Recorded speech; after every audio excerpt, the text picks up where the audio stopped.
Bonjour à tous. Avez-vous remarqué qu'il est des périodes de notre vie où le stress monte rapidement? Alors il se trouve que nous sommes dans une telle période pour nous, puisque nous sommes en train de préparer un déménagement qui devrait intervenir dans les 2 mois à venir, et on ne sait pas où aller. On ne sait pas exactement dans quelle ville, nous ne savons pas dans quel type de bien. Bref, c'est quelque chose d'un peu perturbant. Et ce dont nous avons besoin, bien entendu, on pourrait dire, à première vue, que c'est une réponse. Voilà, j'ai trouvé la maison, j'ai trouvé l'appartement, j'ai trouvé la ville ou le village, bref, maintenant, tout va bien. La Bible nous présente un autre regard possible. Nous trouvons cela à de multiples reprises, dans des épisodes très divers. Et celui que j'aimerais partager avec vous aujourd'hui se trouve dans l'Évangile selon Jean, au chapitre 20 et au verset 19.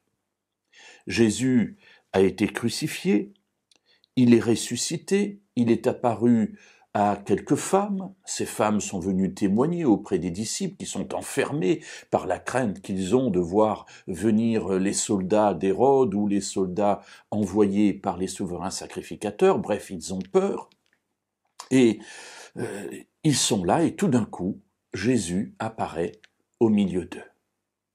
Voyons ensemble le message qu'il va leur transmettre.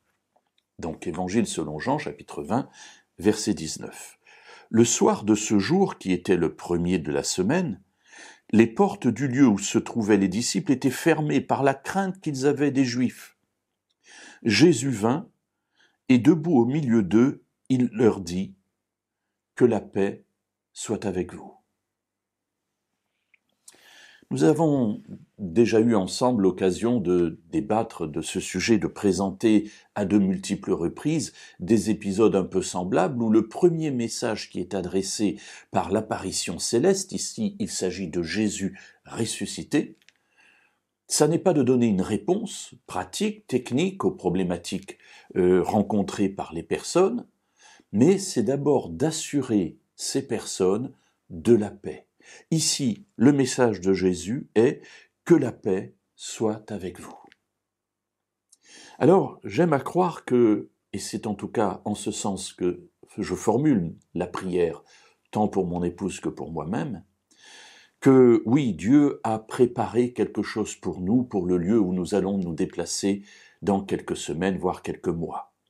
Ce lieu, encore une fois, je ne sais ni où il est, ni ce à quoi il ressemble, mais ma prière, au-delà de demander un exaucement afin de trouver une maison ou un appartement, c'est « Seigneur, donne-moi ta paix pour que je puisse rester en communion avec toi et que je ne perde pas de vue l'essentiel, c'est-à-dire ta présence dans ma vie ».